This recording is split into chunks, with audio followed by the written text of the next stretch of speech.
Well,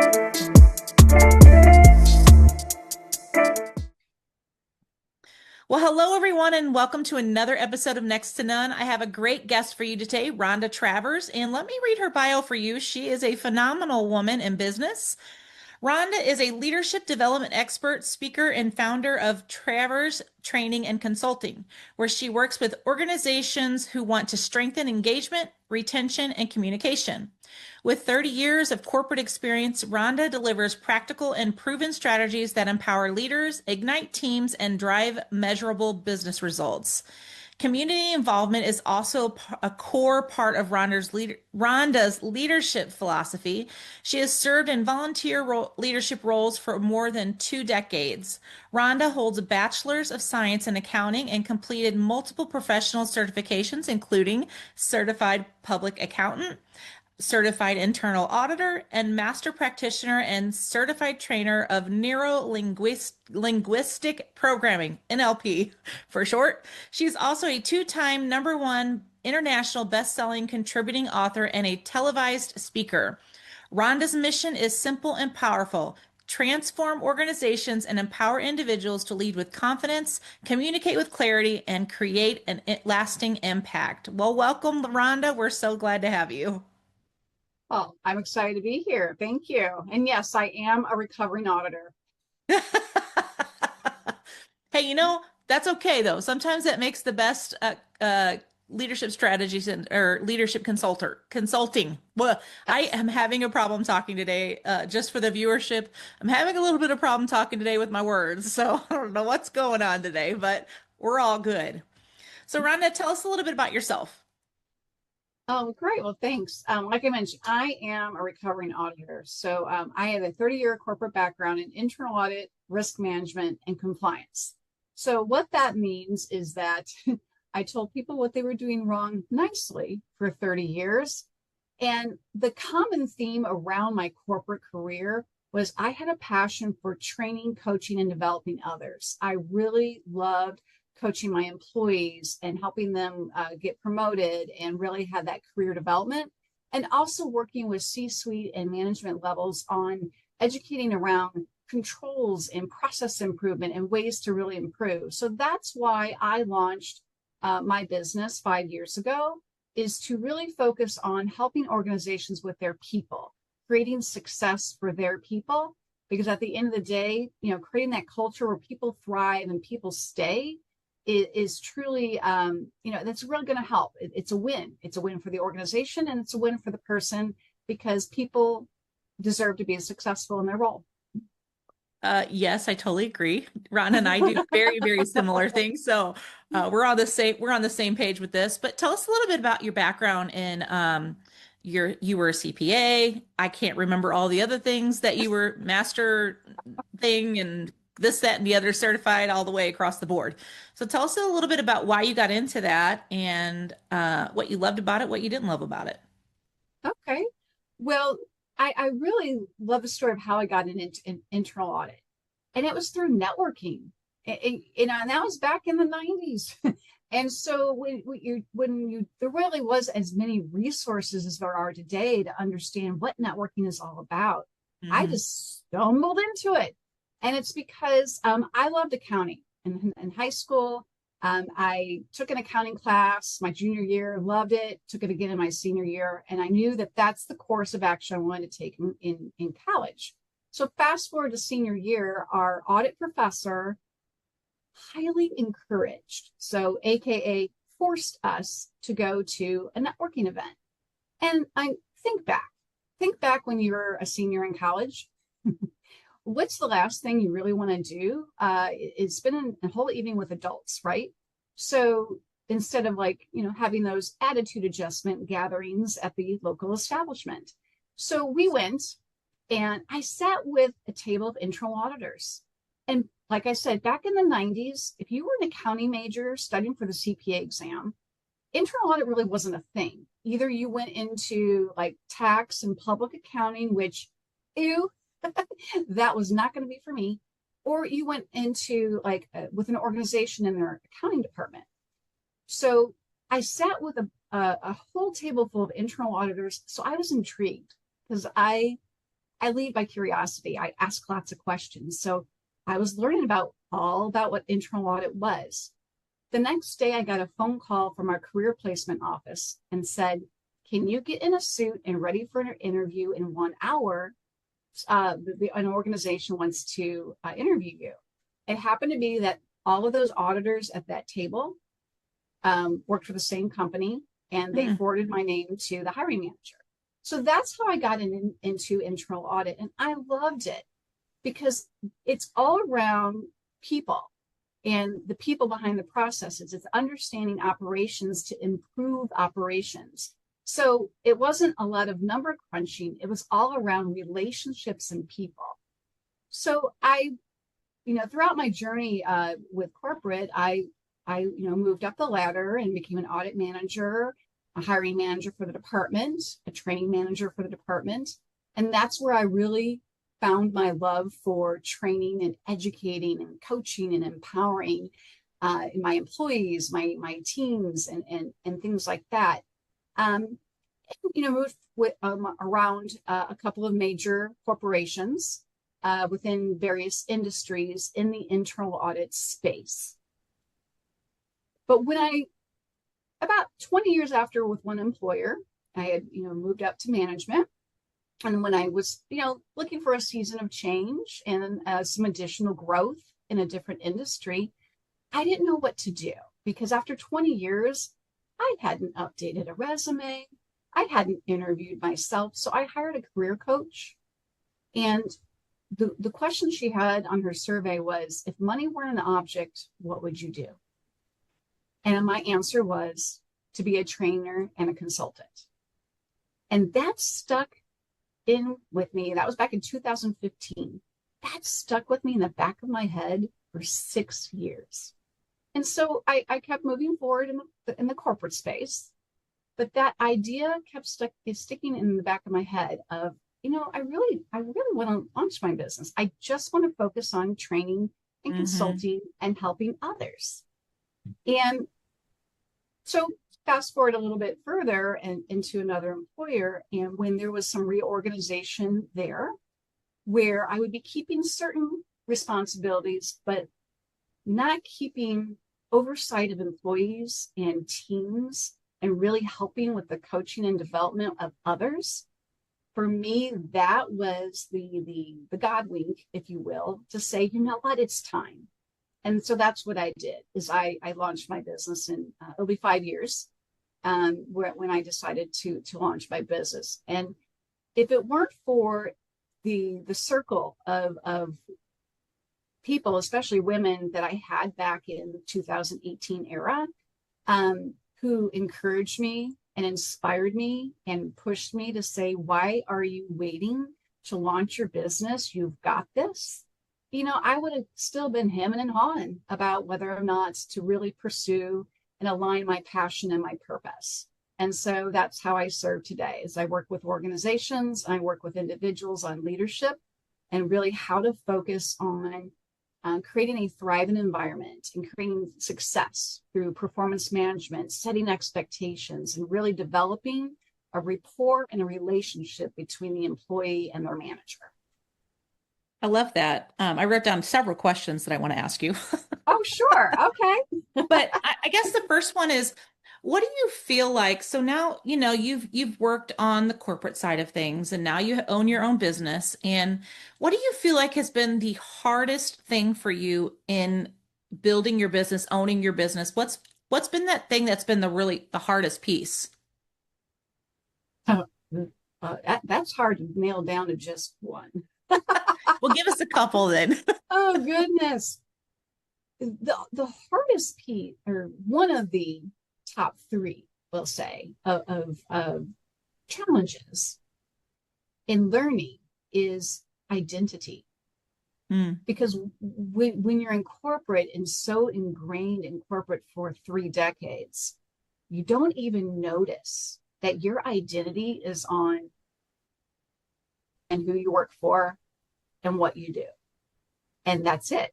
And so leaving that to launch my business, where the reason why I launched my business is the passion for creating better cultures for other organizations and create tools for leaders so that they can create success for their people.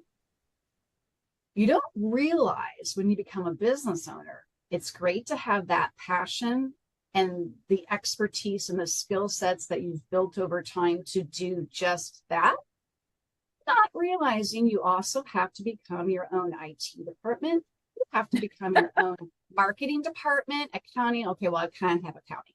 And, other aspects of the business that when you are an employee of an organization, you don't have to you don't have to worry about that. I remember if I had a computer problem when I worked at corporate, I called the IT departments, and different things like that. So you don't really realize all the different hats you wear as a business owner beyond what you can bring to the table with your expertise and your experience. So then that starts to chip away, or at least for me, it started to chip away at my confidence of, God, I suck. Mm-hmm. Because I would much rather train or get up on a stage in front of 500 people and educate and talk versus writing a blog or writing a social media post or different things like that, because we all have strengths, and for me that's just not one of them. So it's learning that no, that's not, you don't suck. It's just more there's a lot of different aspects that you maybe just didn't consider when you started to launch a business. And there's resources for that. And it goes back to who's in your success circle to help you with those resources, because it's a team effort. You can be a Absolutely. solopreneur, but if you're a solopreneur trying to do it all on your own, oh wow, that's going to create a lot of burnout. Then the more you realize that you need a success circle, the better the transition is going to be as a business owner. And it took me a little Yeah. while to learn that one. Yeah. I was talking to someone that's just starting their entrepreneur journey. And they asked me, they said, and this is where this question came from. They're like, what was the hardest thing? And I said, honestly, it wasn't the business. It was just me relearning me after not being under I don't want to say control, but you're working for someone else. So you have to show up a very specific way.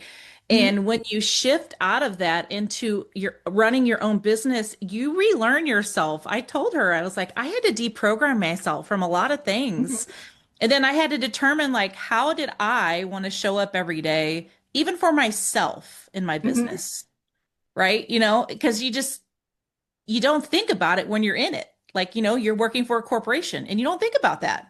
mm-hmm. And the people aspect, because when I was transitioning and sharing with others in the corporate space what I was about ready to do, they're like, oh wow, you're gonna be lonely.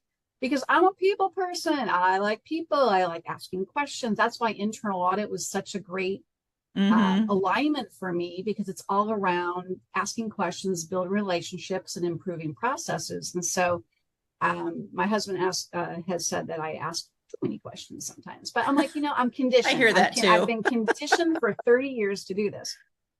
So it goes back to, because I was such a people person, going from that to being a solopreneur. They're like, oh, you're not, you're used to being around people, talking to people all the time, and now you're going to go to working for yourself. Mm-hmm. Yeah. I'm like, yes, and it goes back to building your own business family and business community. And I am so grateful for the community and the business colleagues who've become friends and family over the past 5 years, that I didn't even know a world like this existed out here. um, that's become my business family. It just looks Yeah. different. It just Sure. looks different. Sure. But if not, I have talked to business owners as well where they feel so alone. I'm like, oh no, there are ways to get around that so that you're not Mm-hmm. alone. Um, unless you want to be, but that, Right. that that does not align with my personality. Right. I actually was surrounded by people in my previous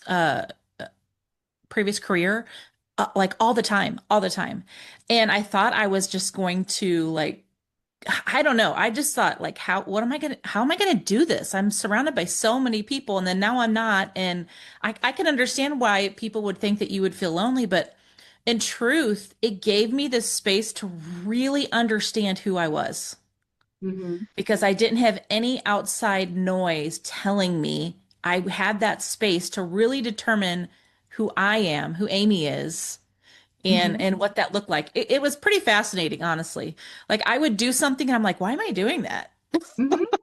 Well, You know? exactly. Well, like now as a business owner, if I start catching myself complaining about how busy my calendar is or my schedule or that I'm running around, I have to take a stop going, well, you know what?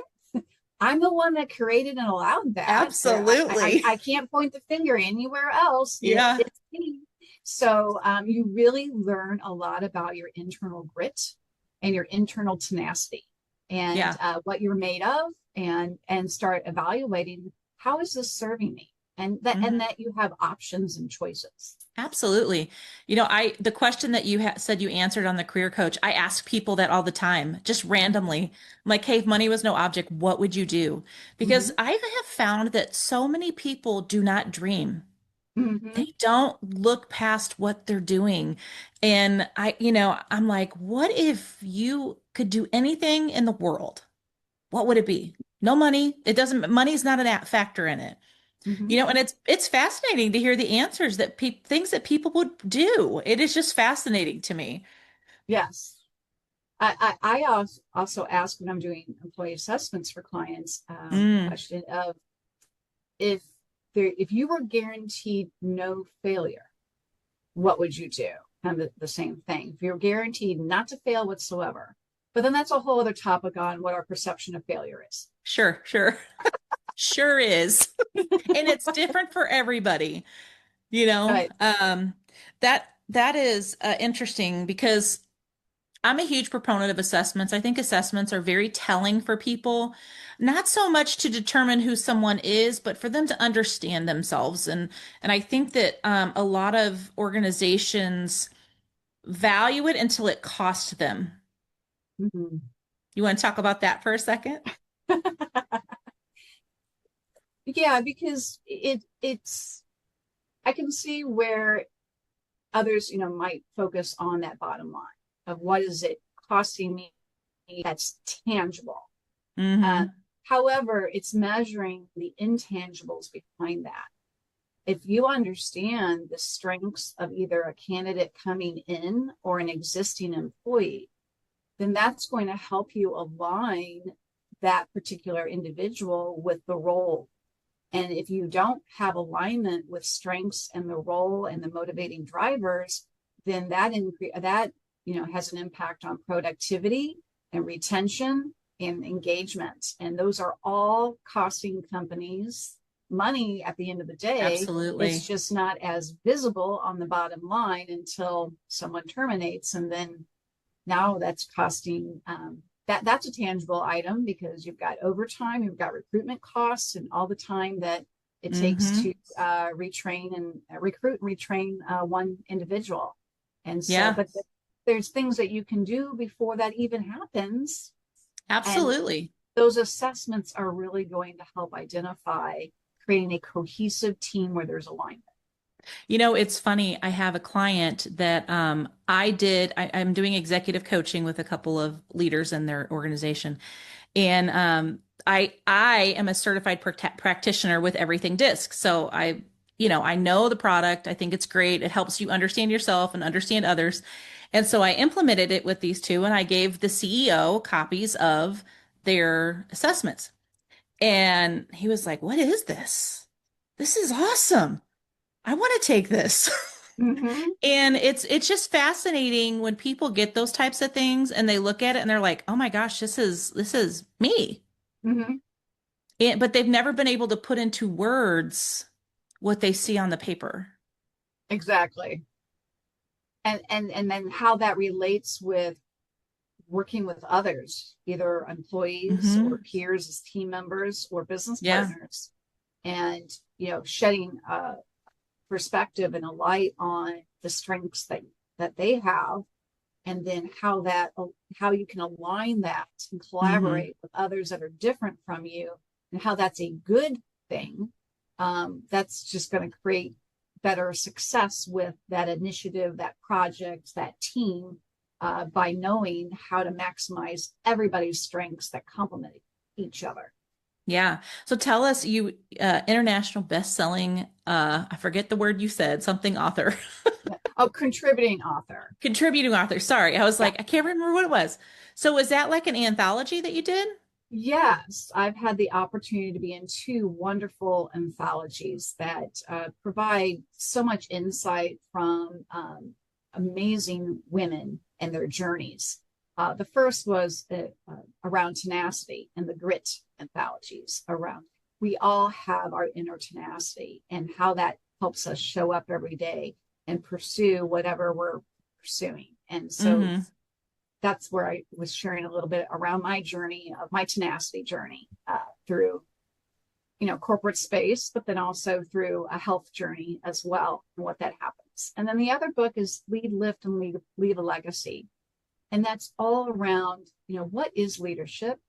Who are our mentors, or who were our mentors in our lives? And how do we want to leave a legacy and mentor others to continue on and create impact? And so Yeah. that's another anthology I participate in. And it's all around leaving an impact. I mean, that for me, that was one of my, words is impact. Word of the year, when you would pick a word of the year last year, it was impact, of how can I create impact for others? Mm-hmm. And it for me, if there's just one part of the journey that I share in either one of those books that resonates and that helps somebody else move forward with what they want to do, a dream that they have, a goal that they have, that is the whole purpose of why I participated in both anthologies.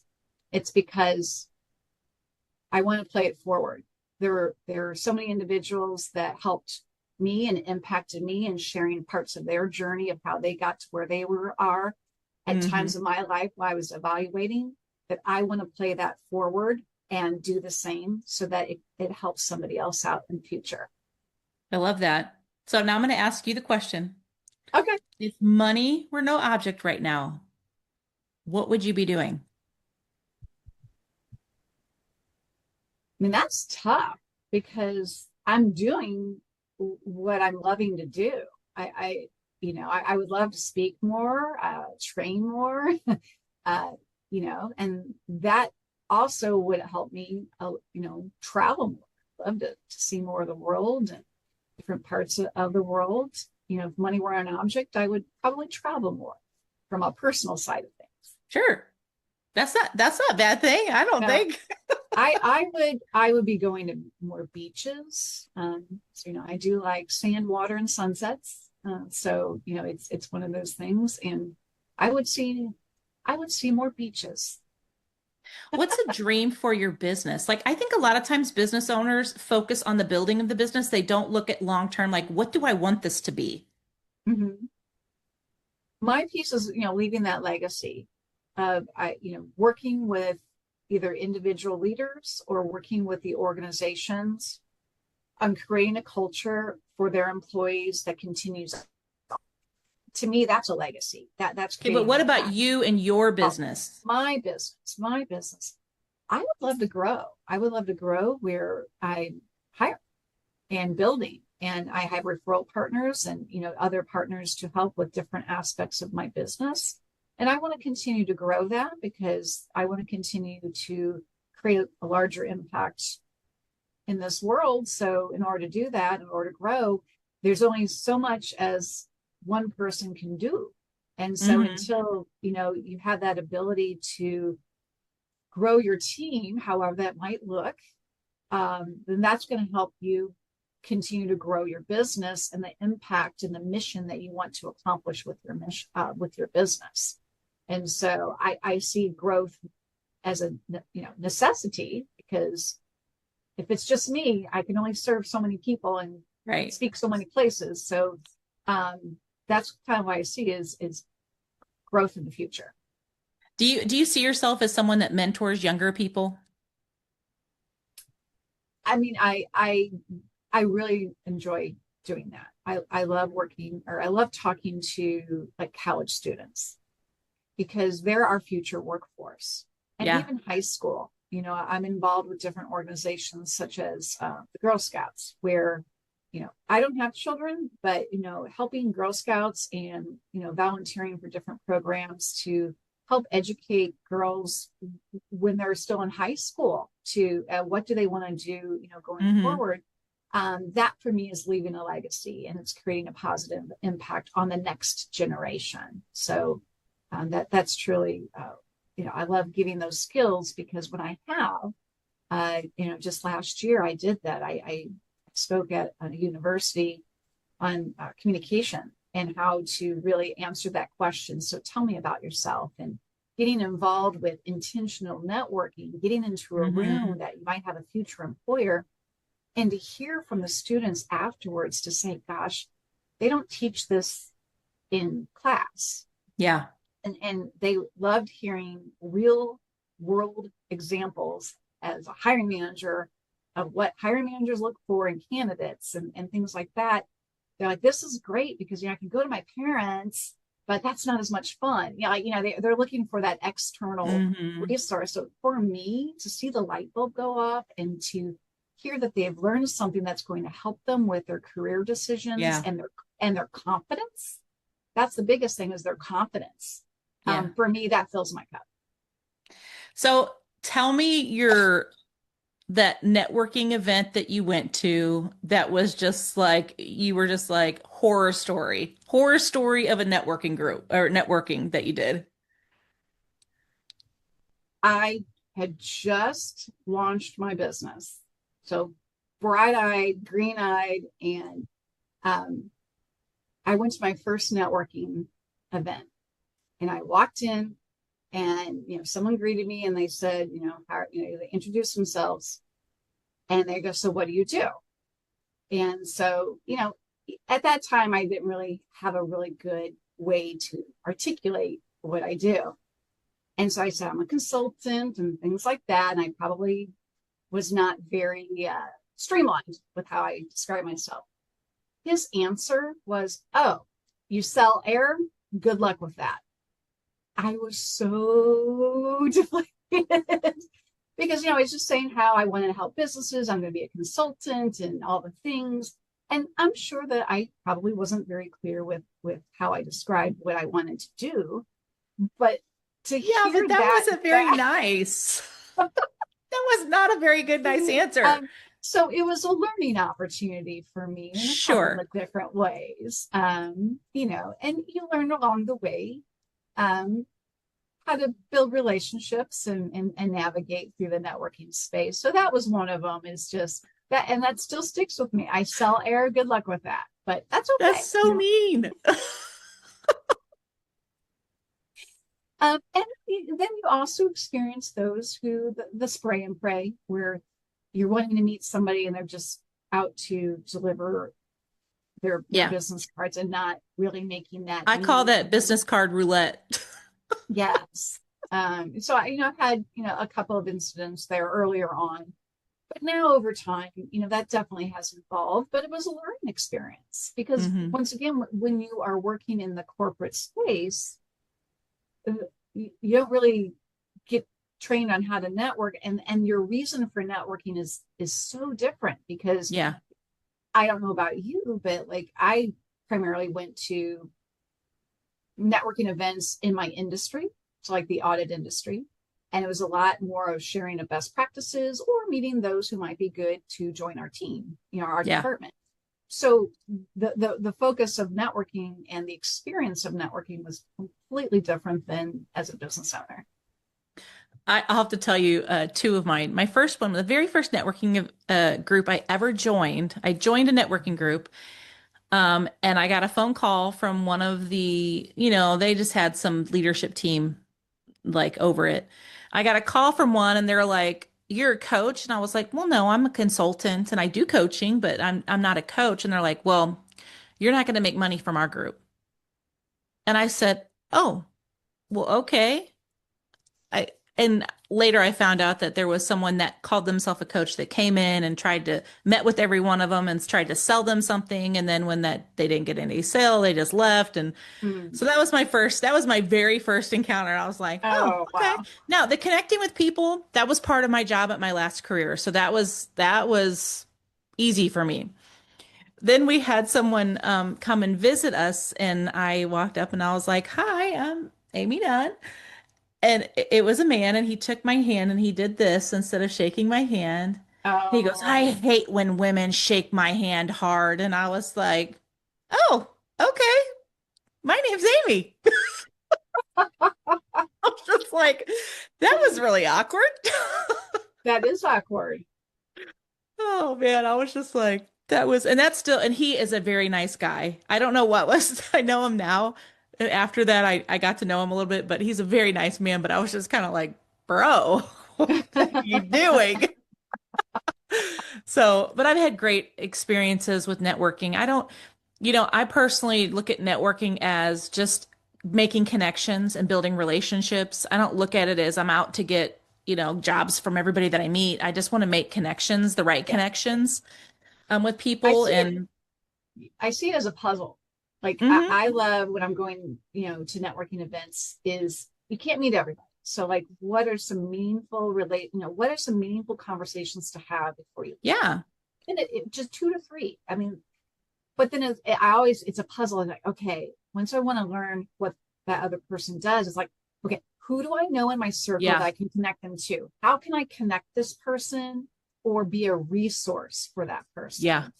If is there a group that I can tell them about? Is there an event coming up that I can tell them about? So hmm, for me, that's it. It's fun and it's fun, but it's also, you're just once again creating impact. You're yeah, building that impact again, and you're building community.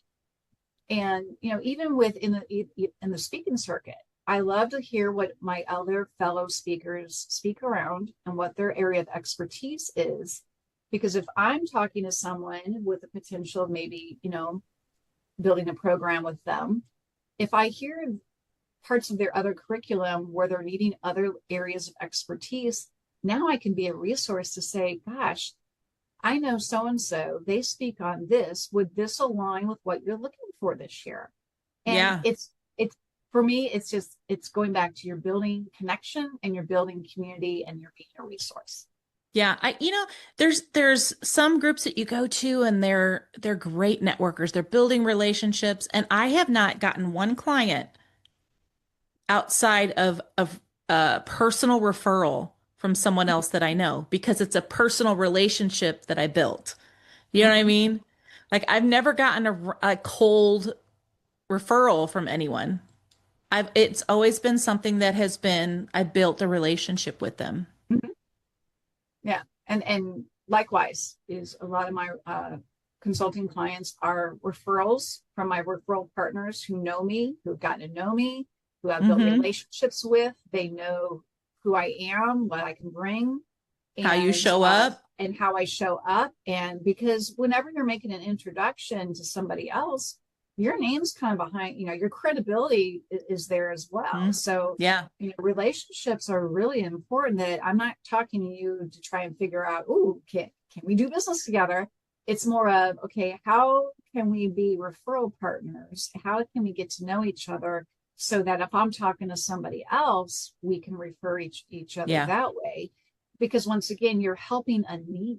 It all goes back to with my audit background, I can see, gaps and opportunities. We call them control weaknesses, but gaps. And so I can see big picture with that. And so then for me, it goes back to being a puzzle. Oh, it looks like they need help in this space. I know somebody. Let me Hmm. introduce somebody to help fill that gap that I'm seeing or hearing right now. Yeah. And that's the fun. But so I get a lot of referrals that way. Or for me, it's speaking that you're Yeah. getting we start that relationship because you're hearing me either train or speak in some type of uh, environment, and that's the beginning of a relationship to see, does it make sense to continue that conversation and move forward with another Yeah. opportunity. Totally That makes sense. the cold call, yeah. I mean, I know there's different schools of thoughts on the cold calling and the approach for those that you don't know. But Hmm. I like building relationships and Me having too. experiences um, to grow the business. Me too. I feel like it works better to build a relationship. I'm not saying cold calls don't work. It Right. just depends on the industry that you're in. And, because there's like, if I had products that I was selling that might be like, like a physical product, it might work a little differently because I'm giving you something right away. You're gaining something, right now. Like Mhm. let's say I was selling, Flossie's turmeric tea, let's say I'm Flossie. I wish I was Flossie. She's so I fabulous. But know. like, and I'm like, hey, I have this turmeric tea. I think it could help you, and here's reasons why. And I'm like, yeah, I'm gonna buy that. And actually, I do because her turmeric tea is amazing.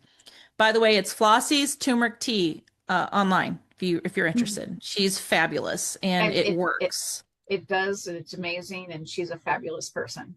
Yeah, sorry. I know I went off on a tangent on that, but like it's not as, and maybe I shouldn't say that because I haven't sold a tangible product, so to speak, but it doesn't seem like if I could give someone a sample of her tea, if it was me and I was selling it, I could say, "Here, take one of these and try it." You Hmm. know, but it's a little bit different for a service provider, so to speak. Yeah.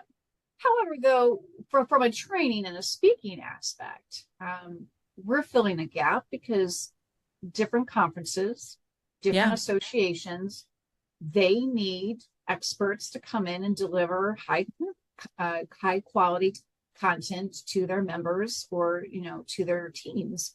And so, in that respect, uh, there might be more opportunities, or there are yeah, opportunities for that cold calling approach where maybe they don't know me, but I have already have relationships with other chapters in sure. their industry, and so I can demonstrate that I have spoken in your industry in other chapters, and so even though you might not know me, um, Yeah, I'm familiar exactly. with other chapters and other chapter leaders. Hmm.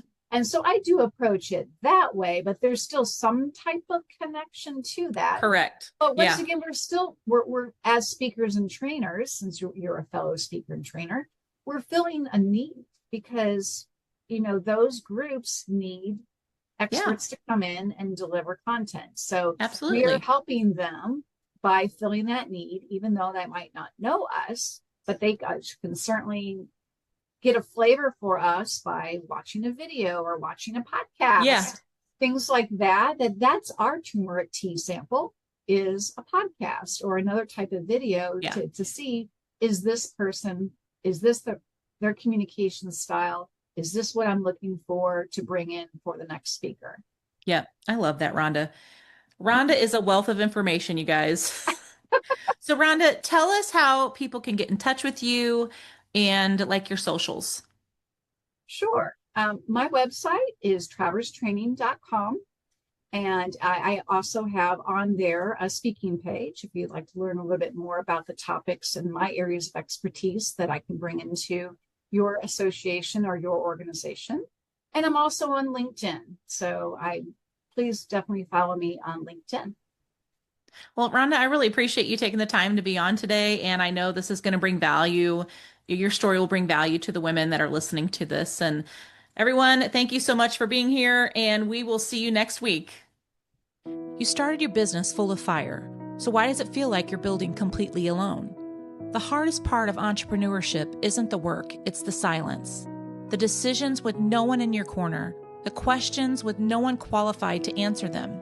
That's why I created the Boardroom, a hybrid mentorship and membership community for women in business who refuse to figure it out alone. A real community, real mentorship, and real women who want to see you win.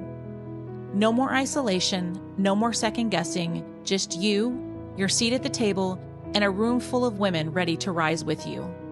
The Boardroom is open. Come take your seat.